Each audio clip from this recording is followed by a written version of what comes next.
Okay, ladies and gentlemen, we're actually just going to go straight into the second session now on how can nature-based solutions drive resilience and sustainability in the agri-food system, and how do we better align incentives to accelerate change. That's the big topic up for discussion at the moment. Johan, if you move closer, actually, just get a bit closer to us. And I see that we're joined by a little friend here on the podium as well, brought in by Jürgen Tack, and more on that in a moment. Just first of all, allow me to introduce my distinguished panellists. So to my right, we have Dr. Jürgen Tack, as I say, who has been the scientific director at the European Landowners Organization, which of course is the founding member of this annual forum since 2016. Jürgen has been there as the scientific director.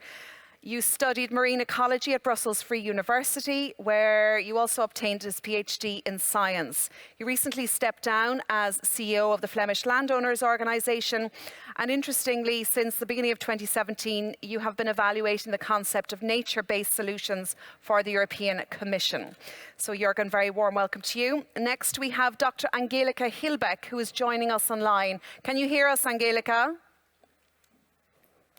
Okay, Doctor, yes, I can. Can you hear me? Perfectly well, thank you very much. Just by way of introduction, Dr. Hilbeck is a German-Swiss agroecologist and researcher and teaches at the Institute for Integrative Biology in the Department of Environmental Systems Science at the ETH in Zurich. Her work focuses on the environmental biosafety of genetically modified plants in ecosystems, environmental risk assessment, and farmer participatory agroecology research in Eastern and Southern Africa.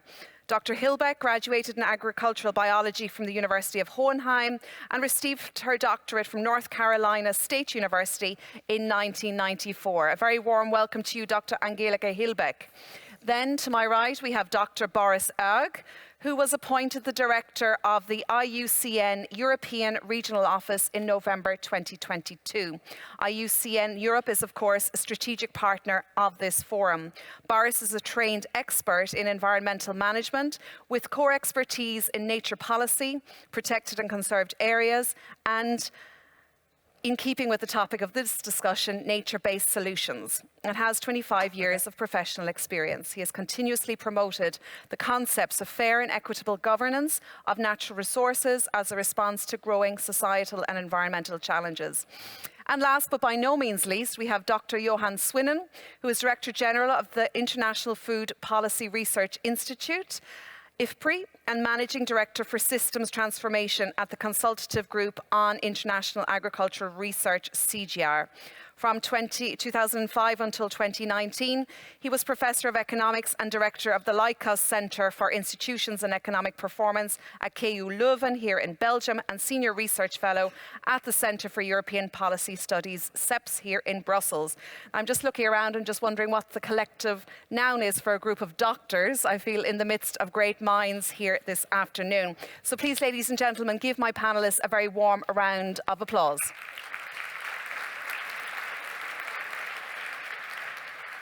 So you know the lay of the land by now. You know how I work. Strict timekeeper. There's a countdown and clock in front of you. It's set at 5 minutes. It counts backwards. What you see is what you get. We will continue the discussion between the four panelists until around, as I say, around 1 o'clock, just after 1. There will be an opportunity once again for questions at around 1:45. Again, we will open it up to the floor. So keep your questions up your sleeves, ladies and gentlemen. And Dr. Jürgen Tack, you're first up, you and your little friend. Okay. The floor is yours. Go ahead. Thank you very much. If you allow me, I will change the stage into a timeline. Go ahead. Over there is today, just behind the curtain is tomorrow, and I'm going back into time. And I'm arriving in the dark, which is true, a dark age, 3.3 million years ago. This is the moment that humans first used stones to be used to cut, to make holes. And they were doing so for many, many, many years. It took them 2.8 million years. So that's more or less up to here, 2.8 million years before someone thought, I have a stick, I have a stone, I can make a shafted instrument. It would take me another 150,000 years before someone who was hitting with that stone on another stone said, wait, I can make fire with this. The climate problem started at that moment. If I go a little bit further, I'm almost behind the curtain, almost looking to tomorrow. 8,000 years ago, we found the first nature-based solution. It was called agriculture. Some people who were spitting some seeds of berries returned the year after and said, there are more berries than ever before. Let's use this nature-based solution to do something good for nature, because the impact was lower than before at that moment, to do something good for health, to do something good for our benefit. The agriculture was born. Something we did not foresee is that was attracting people, because you were giving food security. And people were coming together, and the small agricultural center was growing. It became a village, it became a city. And today, ladies and gentlemen, cities in Europe are growing on top of the best agricultural land. And we have been pushing away the farmers into less productive land on the outskirts of our cities. And that is giving a number of problems, because we are taking the place of nature, and so we have to start thinking, how can we do it another way? And again, we are going to make use of nature-based solutions, and I have to say I have made a list of all kinds of agricultural systems today which are making use of nature-based solutions. We have agroecology, agroforestry, nature-inclusive agriculture, permaculture, biodynamic agriculture, organic farming, conservation agriculture, regenerative agriculture, carbon farming, climate-smart agriculture, high nature value farming, low external input agriculture, circular agriculture, ecological intensification, sustainable intensification, and I'm sure that I have missed quite a number of them. But just to say that there are many solutions based on nature-based solutions out there. And for policymakers, I would say, please, let's not make the mistake to make a choice for one single of those. We will need all of them to solve the problem. And indeed, I have brought a small little friend with me. And for those of you who were attentive, this small little friend was in the small movie of Jane Goodall. Jane Goodall sent it to us and said, we need an ambassador for biodiversity at the Forum. So this is our little ambassador for biodiversity. But why do we need biodiversity? We need biodiversity because it is delivering us a variety of plant and animal species. And if we have enough of them, there will be one who is adapted enough to take the challenge of the next environmental change we see. For that, we need biodiversity. For exactly the same reason that we need a diversity in solutions towards nature conservation, a diversity in agriculture, a diversity in solutions to environmental problems. And yes, a diversity of opinions and ideas. That's why we are here on the ForumforAg.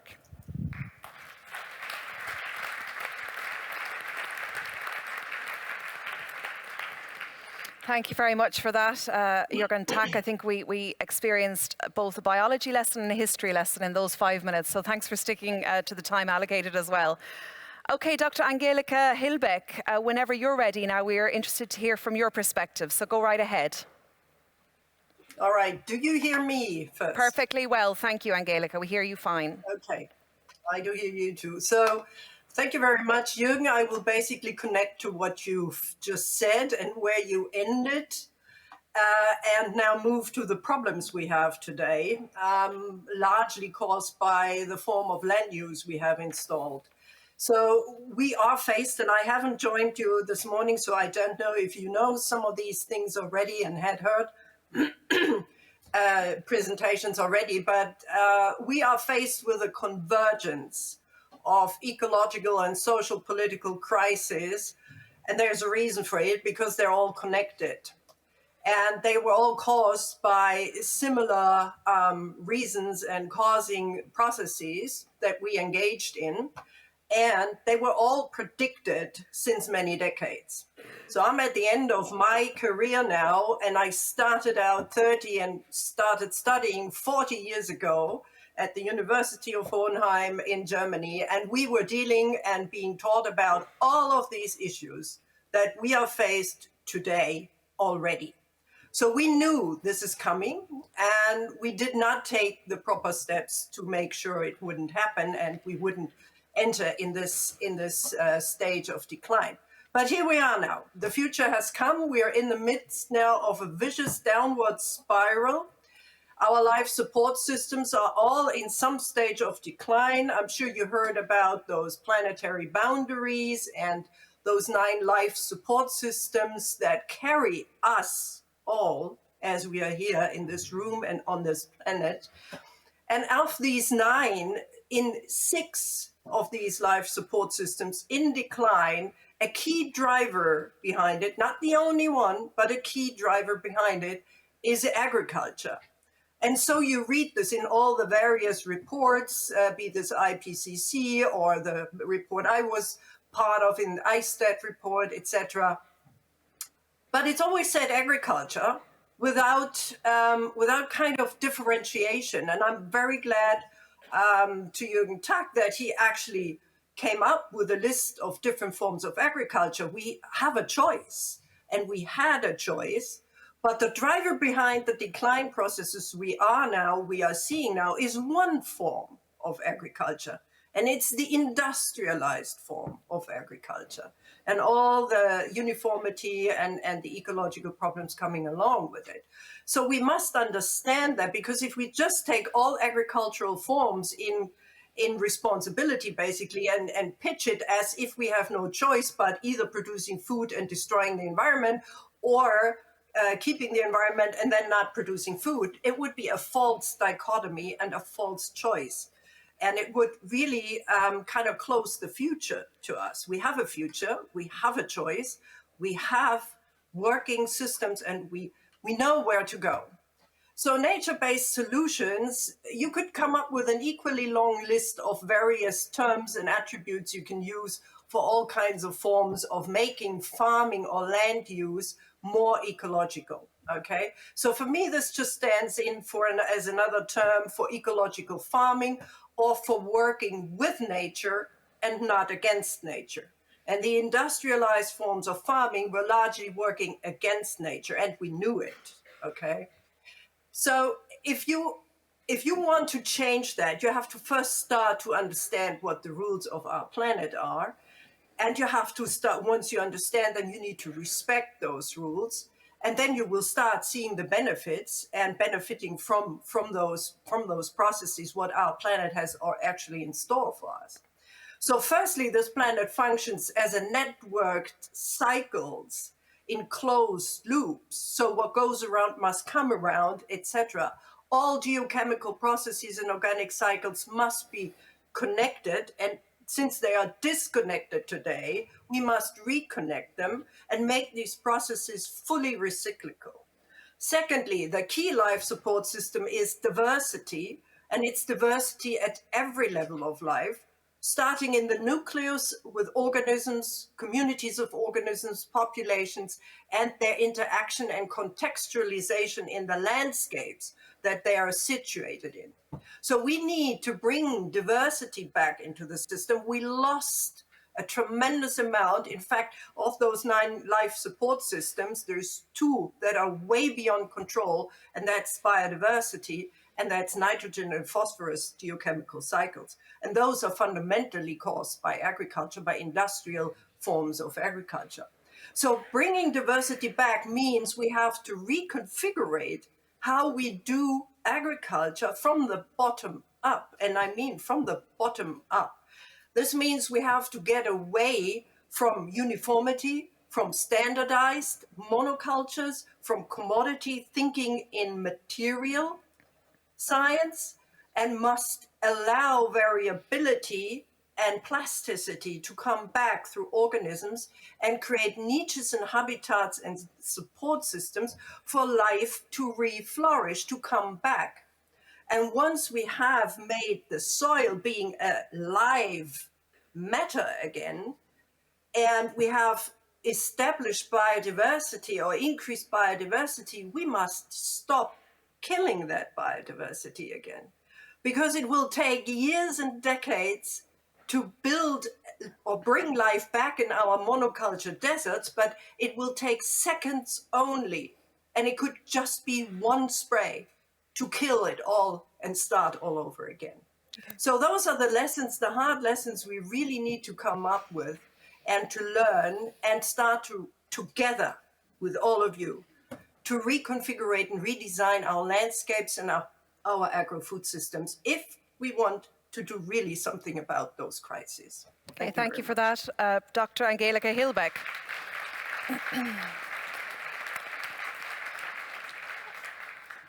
And we'll be coming back to some of those points you raised in just one moment, Angelika. So now, Dr. ForumforAg, if you'd like to take the floor and deliver your statement. Yeah, sure. Thanks a lot. Please, yeah, go right okay. ahead. So just one small correction. My doctoral studies are still underway, but I really feel really honored and very pleased for being introduced this way. At any rate, just in these few minutes, so really the tone that has been set already by previous speakers is great. It's a huge segue to what I was planning to say, and I'm not going back in history and hundreds of millions of years back and maybe just 15 years back, but also to say that this time span is being contracted, you know, for these evolutionary processes. They were taking millions or hundreds of thousands of years and then centuries and decades. Then we speak about this time that is being really shortened, and that's the window in which we really have to act.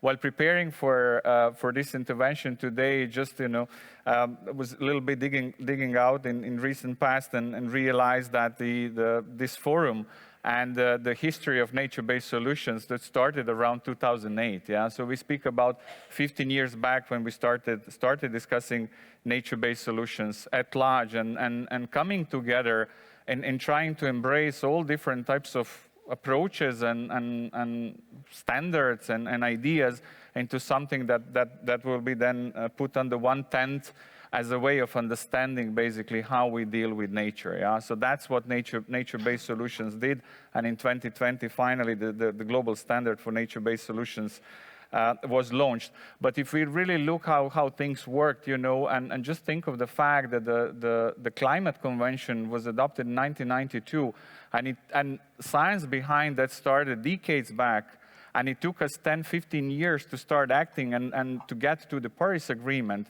It's a long period, and that's something that really have to rethink when it comes to nature-based solutions. We are growing evidence on what nature-based solutions can do, what nature-based solutions can do for many different things, yeah, for food, for water, for health, for security.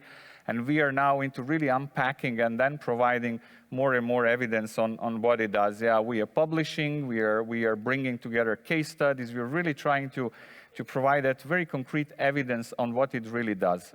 What we know is that this change has to happen now, almost like yesterday. Yesterday we spoke about today as tomorrow, when we are starting to fix today. So that tomorrow has started today. Yeah? So we are already one day late in that process. Yeah, so we have to understand that action has to take place now. We also have to understand that action has to take place at scale. So it really has to be robust. Yeah, whichever level we discuss. What we know is that we really need to improve further policies. Yeah, so that this policy framework needs to exist to allow for all those who operate within to feel safe, to feel resilient, so that they can process. Yeah, starting with farmers to small to large, yeah, and back. So that's one thing that we really need. So we need this policy framework. What we need really to divert subsidies into incentives. Yeah, so that's one big change that needs to happen if we are to promote, if we are really to support all those who are providing food. That's essential need that we have on a day-to-day basis to feel safe in that space. So that's next what needs to happen. And only if we have that in place, then we can speak about some solutions that can take place in a relatively short time, and that can make that change to happen. We know that it's a big shift. It's not going to be an easy one, that's for sure, but it has to happen. So the sooner we understand that and come to terms that is what our future is to look like, then it's certainly better for us. Yeah, we as IUCN, we will continue to provide support in that regard, and we are going to promote these solutions as something that can bring that a more resilient future to all of us. And I do hope that it's not going to take another 15 years to discuss these issues, but that action can start today. Yeah. So with that, I very much look forward to further discussion and then opening up some questions. Not easy questions, not all the answers at this point in time, but very important to have an open discussion and to get to some answers right away. Thank you, Boris. Thank you indeed for that.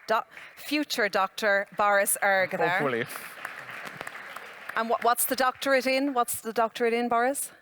Well, that is continue to my work on protected areas, on ecological networks, on land use, and then also includes nature-based solutions. Okay, good. So quite the authority on this particular matter. So Dr. Johan Swinnen, please, whenever you're ready, the floor is yours. Okay. Can you hear me? Just talk again, Johan. That's it. Thank you for inviting me. Thank you for... Okay, we need a mic. Is Johan mic'd up? Try again, perhaps. Renault's on the case. Renault will sort it out. Okay, great. All right. Merci. Thank you very much.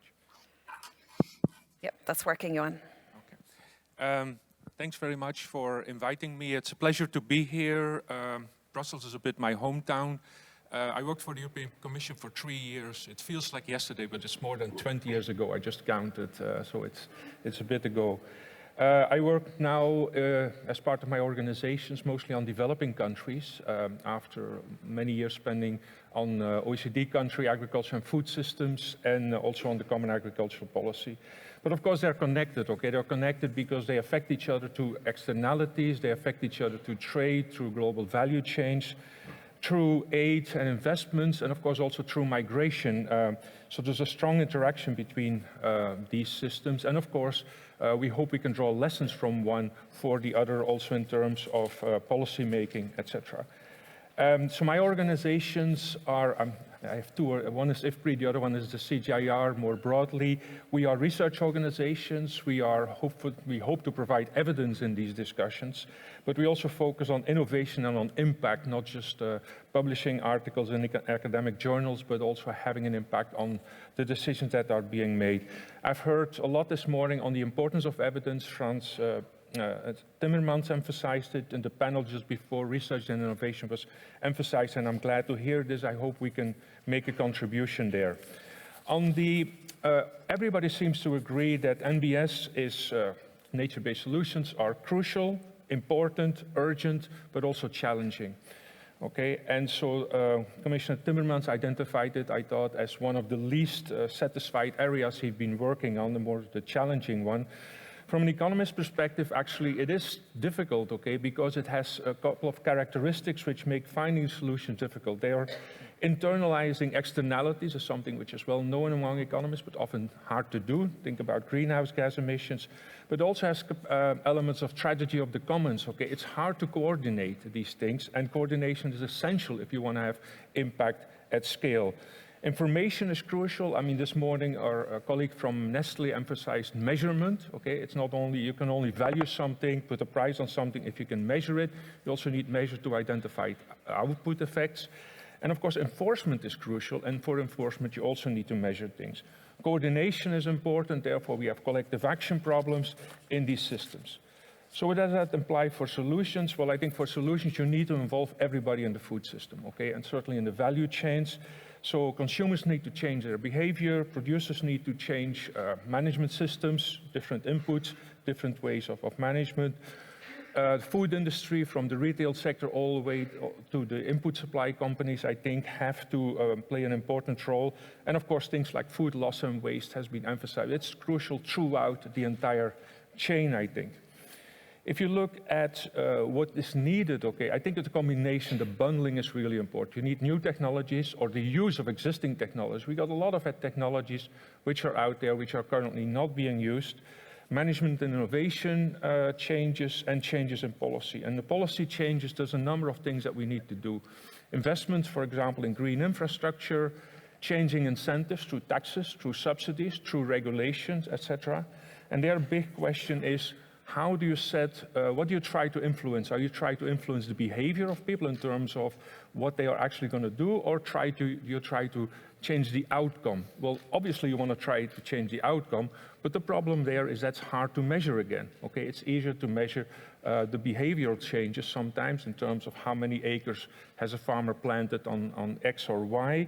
But that has an impact in terms of that it constrains innovation in a way, because it may be too restrictive, the type of guidance that you set in terms of what you subsidize, what you tax, and then the regulatory issues there. The other point, which has been mentioned by several people, is we have global problems, but we require local solutions. Okay? And so that means that heterogeneity between regions, between countries, certainly between the global south and the global north is important. And these are different for different because there's differences in institution, infrastructure, financial conditions, of course, as well. Technology is crucial, okay? And technology is crucial, can really make a big impact in terms of, because it affects measurement, okay? For one reason, big data is now so much wider spread than it was earlier. And I think here, Frans Timmermans pointed out some lessons from COVID. I think another big lesson from COVID is the enormous resilience of the food systems in the world, actually, compared to what we expected after a couple of months. And one of them is major investments in new technology, particularly in digital technology and e-commerce. And I think that can also help us going forward in the problems that we're addressing here today. I had a couple of other points here, but I'm sure we'll come back to that. We'll come back to those in a moment, Jo, no problem. But thank you very much for that nice synopsis of where we're at, drawing on your experience at IFPRI and your academic background as well, and work on nature-based solutions. We'll come back to you in a minute, Johan. Jürgen, I'm going to return to you now. At the top of the session, in your impassioned plea, you sort of listed out some of these nature-based solutions. You mentioned a whole plethora of them: the agroecology, the permaculture, the organic farming, regenerative agriculture, etc. Some of these might be new terms, not necessarily to the crowd that we have here, but those listening online or outside of this square and outside of this forum. How are we going to get consumers and citizens more generally on board with this very diversified agricultural world that you speak of? That is going to be absolutely a challenge. Now, what I think we should not do, and for once I was agreeing with Ariel, when he said today we have all kinds of figures and all kinds of signs if we are buying our food. To be honest, 95% of the consumers is only looking at one figure. That's the price. And so they're not looking at all of the other information. But all of the other information, indeed, you almost need a PhD before you can read it. And so we have to go back to storytelling. We have to make sure that we are connecting again the consumer with what is happening on the farm, what is happening on the land. Today, many children living in the city, the milk is not longer coming from cows, it's coming from the supermarket. So if we are not able to tell them that story where their food is coming from, well, then the divide between the ones who know and the ones who don't know it will only be bigger. So I would say we absolutely have to bring the farming activities back to the people. Okay, thanks for that, Jürgen. Angelica, I'm going to turn to you. You raised the issue of technology and innovation. Maybe keep this in mind whilst discussing nature-based solutions. What do we still have to learn, particularly when we're talking about measurable indicators when it comes to these forms of production? Well, the technologies, I don't think I spoke much about technologies because, yes, of course, technologies have a role to play, but only if they come, are kind of co-created and come with a purpose, okay? What I don't think is very, very helpful for getting the transformation of the agri-food systems done is if engineers, IT engineers in high-rise buildings and climatized offices in urban spaces develop technologies of whatever sort and then go out without having any knowledge about how soil works, how farming works, and never been on a farm, and offer a solution for farmers. I don't think most of those don't work really. A lot of money is wasted there, and when they come to the proof of practice, and they're out there, most of them are not very helpful. Okay, so I think we have to do a better job there. And the technology developers need to get their heads around for what they actually offer a solution, and vice versa, okay? So I think you need to have farmers in that development process involved from the get-go in order to come up with a product that supports the needs and actually leads to the common goal. Indicators, if you ask me, of course, right now, an indicator of productivity of agriculture is tons per hectare of a monocrop, okay? So that's, again, only defined along the terms of references of an economic system, and agriculture has been made into a raw material production system pretty much like any other raw material, whether it's oil or gas or whatever. This is just raw materials for industrial supply chains and value chains. So that has to change too, because the landscapes have to be restructured, the production systems have to be restructured. We need to bring diversity back, polycultures are there. So that means we need different indicators of measuring productivity.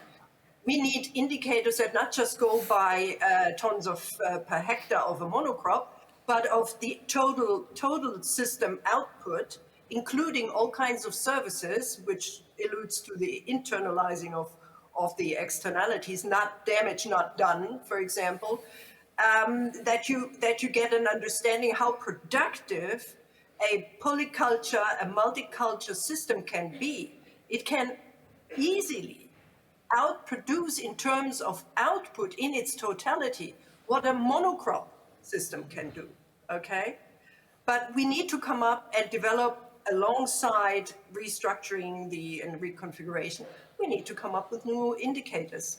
And that's a job for CGIAR systems, for the scientists there, for the economists, etc.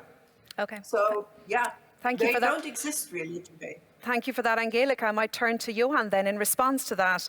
I mean, you spoke about big data, measuring the baselines, and your work currently in Washington on these nature-based solutions. Maybe you might expand on that a little bit, Johan.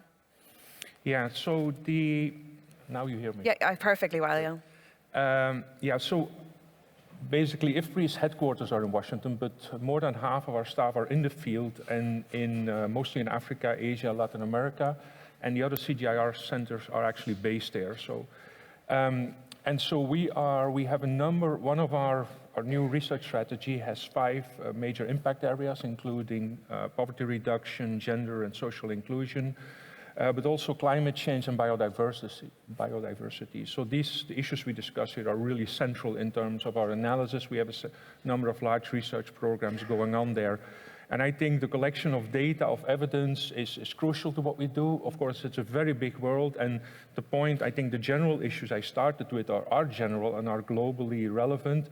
Once you go into concrete solutions, you have to go into the field, okay, into specific ecosystems, natural resource conditions, etc.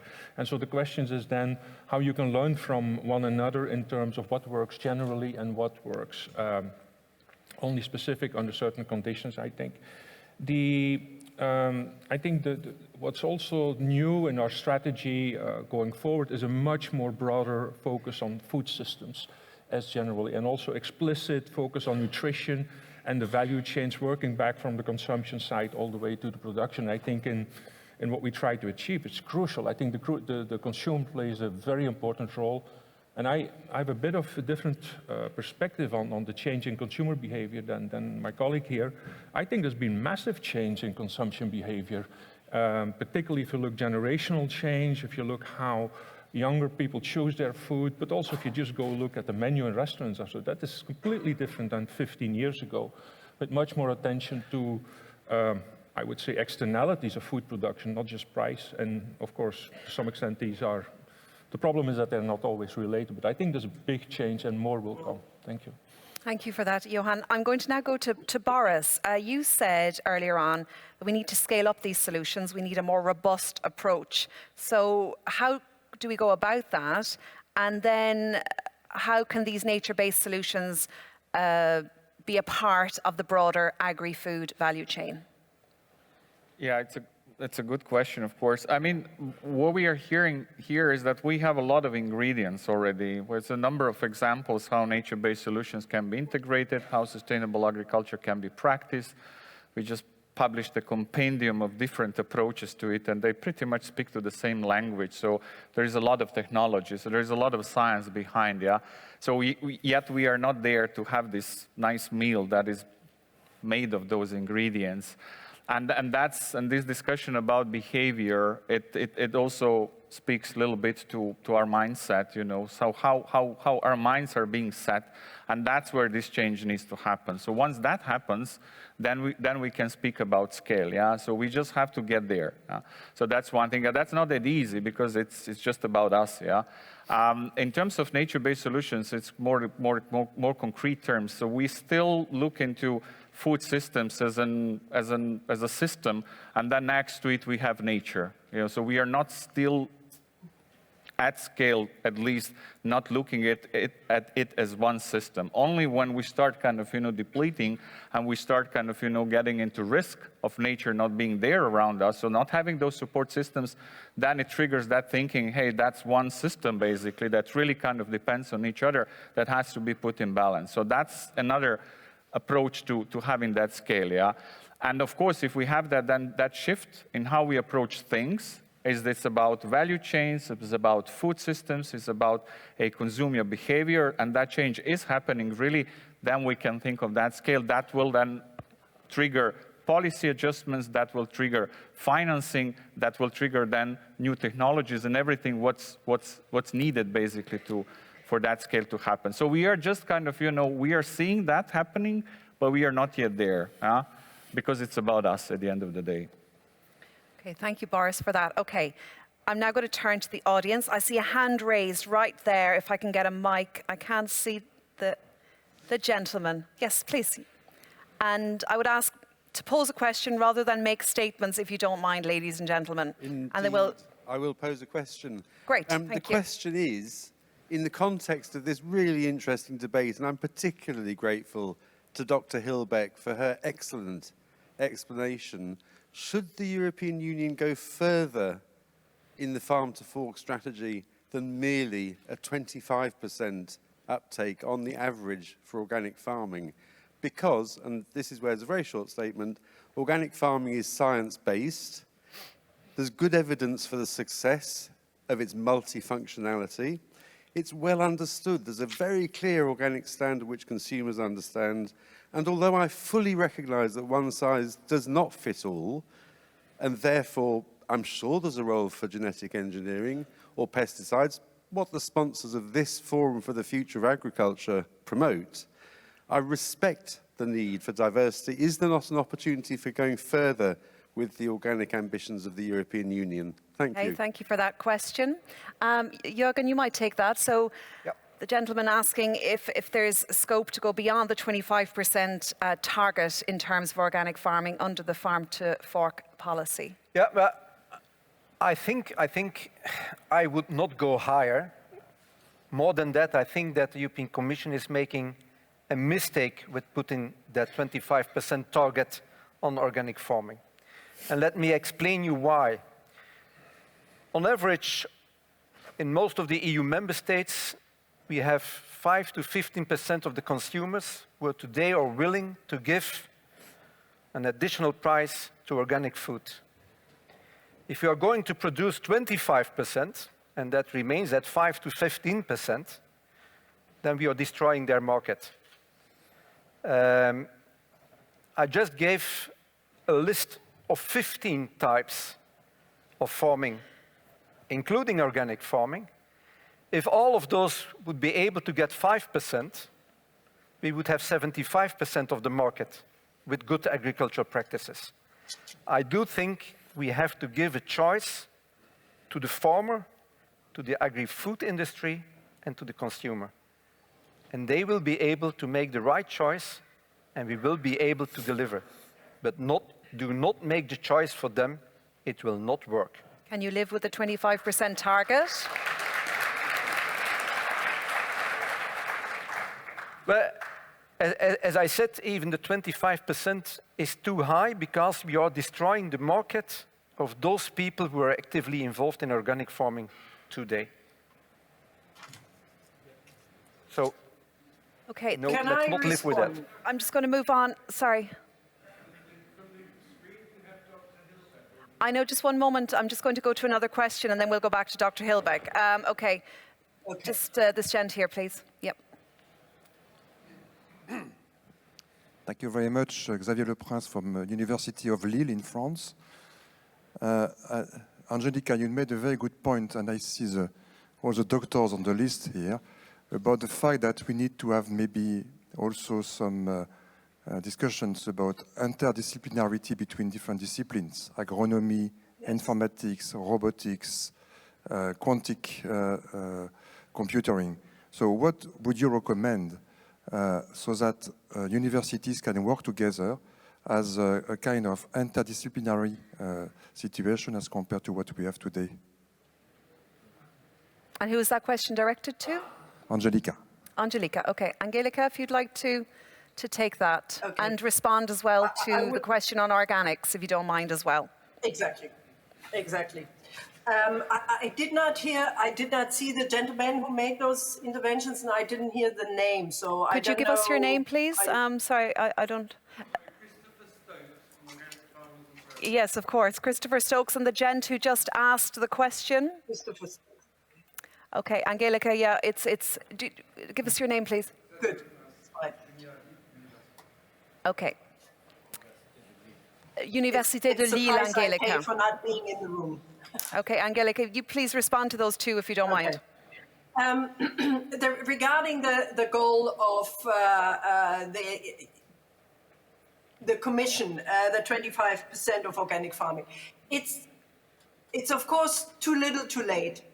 That's my position, but it's the reality. So, of course, I would like to see a lot more, but I do understand, and I don't want to come across now here as an advocate for the organic system. The organic farming system, I am advocating for it, but I don't think it's the one recipe that fits all. Okay, I think somebody else said it too. It's a very specific system. It's a market-driven system that established itself within the context and frameworks of the today existing system. Okay, which needs to change. So my hope is that if we instill fundamental change, if we change the terms of references and the framework within which we operate, by giving rules out and say this can be done and this cannot be done anymore, I don't need to tell farmers, you must grow now by organic rules, or you must grow by regenerative or conservation agriculture rules. I don't need to give rules and patronize farmers, you know. They can make those decisions by themselves, and they will. But I want that the rules change. And for that, I think some of the frameworks are still too modest because we don't have time anymore. And I think, you know, many people have not quite understood. We are out of time.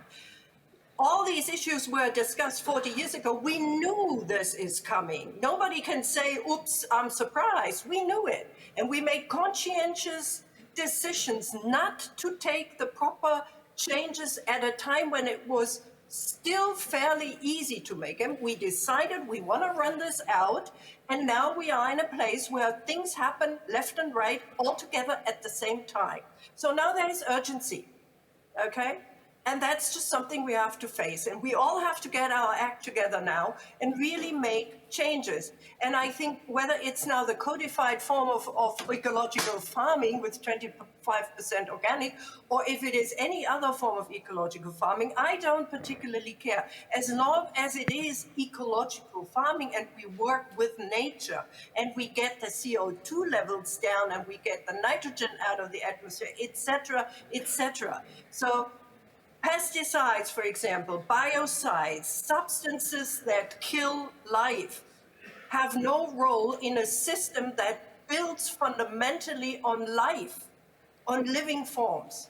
If you start reconfiguring your system and learn how to produce highly productive, delicious, nutritious food without having to resort to substances that kill, that would be a huge step forward in my view. And if we are able to close farm systems loops in terms of the nutrient balances, what they use and what they take away, we would make a huge step forward. And how you reach this with regenerative or agroecological, permaculture, or whatever suits your situation of your particular farm, I don't particularly care.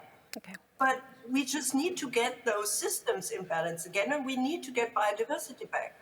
And there's many pathways and many roads that lead there, and I have full confidence in farmers' capacities and knowledge to be able to do that if they get the necessary support. Right now, we always throw hindrances in their way. So okay, thank you, Angela. I'm going to cut you across there if you don't mind, because we're just running out of time, if you don't mind. I have a question, right, we've got a question right there. If you'd like to stand up, please introduce yourself and say to whom the question is addressed. Well, landowner and farmer. My question is, we're trying to change our farm into a sustainable farm, and we've been operating it for 20 years, step by step.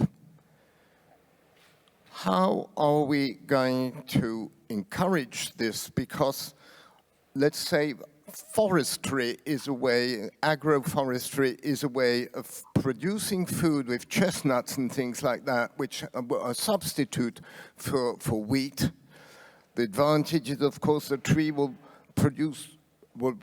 take out much more CO2 out of the atmosphere, because only the plants can split the CO2 structure. So how are we going to internally put in the price the advantages of doing that? Chestnut trees, if I'm plotting chestnut trees, they will only be really productive in 10 years. That's the reality of the time scale of moving to another system. And if we don't do it, we won't get anywhere. Another thing which is very simple is, how are we going to stop throwing nutrients into toilets and flushing them into stupid systems that do not recover the phosphorus, the nitrogen, and all the other ingredients that we produce when we have fed ourselves? Are we going to put this up in the agenda, that we will use what the Chinese called night earth. Okay, thank you These for are that. simple I'm going to things just that- pass it how to are the we going floor to now. put them into work? Thank you very much for that. Okay, Boris, if you'd like to jump in there, if you don't mind. Certainly, I mean, mentioned several times here, apart from kind of, part of that agenda of mindset change, it's simply kind of, we have to put incentives into place. I mean, all the subsidies, there's a lot of subsidies that are going into certain direction that is harmful to what we are discussing today. So basically it's a policy change, it's a financing change. So that has to turn into incentives because people have to be incentivized to do these practices. We know that they are good, but I mean, we need to start them up. Okay, thank you, Boris. I have a lady at the back, right? That lady, yes, lady with the back. She put her hand up a moment ago. I'd like to give the floor to her, please. Yes, hello. I'm Anna Hanshaw. I'm representing Food Fermentation Europe. And that's not a question, it's rather adding, because we're talking about sustainability a whole morning already. And I represent a couple of startups in the field of precision fermentation. And speaking about sustainability, we work together already with farmers, and we can deliver on all these points, on land use, water use, emissions, etc. So I was hoping, and perhaps hear from you as a perspective on that, how can we work together to get this done and create the future blend of agriculture? Because we are talking a lot of technology, innovation, digital, is all great. But we have all these technology solutions on the table. And we are already talking to farmers. We are working with them.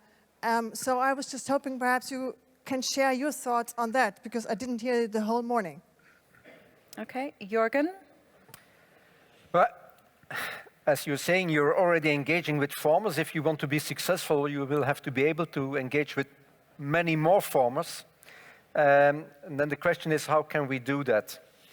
And then I think one very, very important element is stability. And if we go back, and I will make use of history again, if we go back 70, 75 years ago, the Commission started up the Common Agricultural Policy because after World War II, they wanted to have food security in Europe. And they have put objectives which are extremely high. And at that time, everybody said, we are never going to reach them. We reached them. Farmers were heroes. For exactly the technology they have been using to reach those goals, they went from heroes to zeros. Today, we see that, again, we have objectives which are high. And maybe we have to put them even higher, up to the level that everybody says they will never reach this. I'm absolutely sure we will reach them. But what is important at that moment is put your targets, but please don't change objectives every 5 years, because that's something farmers cannot live with. Thank you. A very clear message indeed. Johan, from an academic perspective, and you'll get the parting word actually, because then we'll break for lunch, please, your take on the conversation that we just had from the IFPRI point of view. Yeah, I just want, my last 2 points I didn't get to because I was running out of time, were about coordination and finance.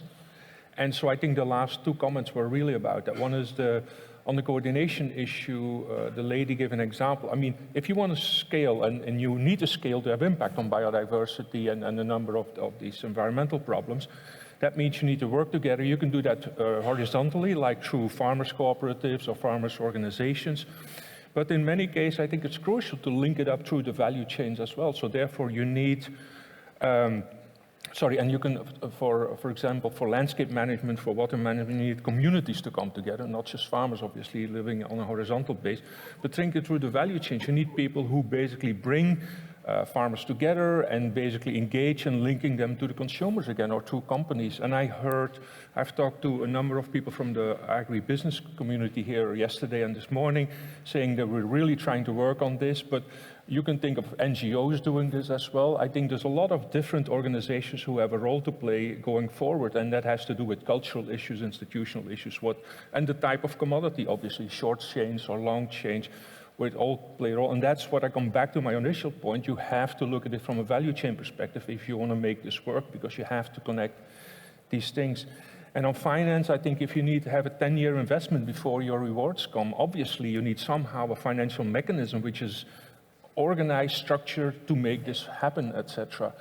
And I think there's a number of ways of attracting finance. And the problem is, typically, if you think about big financiers, and we have to think about this, we want to really make big changes, the portfolio that they're thinking about is a couple of $1 billion, right? The portfolio where a farmer, even a large farm, is thinking about is not in billions of dollars. So again, here you need to have aggregation mechanism so you can link the demand for capital, which is the farmer who wants to play chestnut trees, and the supply of capital there, okay?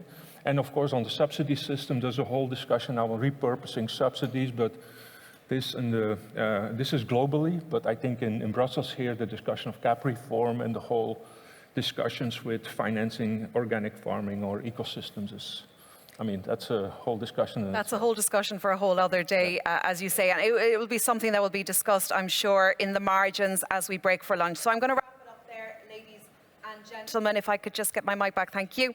So I would just like to thank my distinguished panelists during this very enriching debate, I think. We covered a lot of ground. We had a lot of perspectives there brought to the fore. So to thank my panelists, Dr. Jürgen Tack, Dr. Angelika Hillback, thank you very much for joining us online, future Dr. Boris Erg and Dr. Jo Swinnen, as well as our Ambassador for Biodiversity, who kindly joined us on the podium. Ladies and gentlemen, we will now break for lunch and resume proceedings with my co-host, Stephen Sacker, and his panelists at 2 p.m. sharp.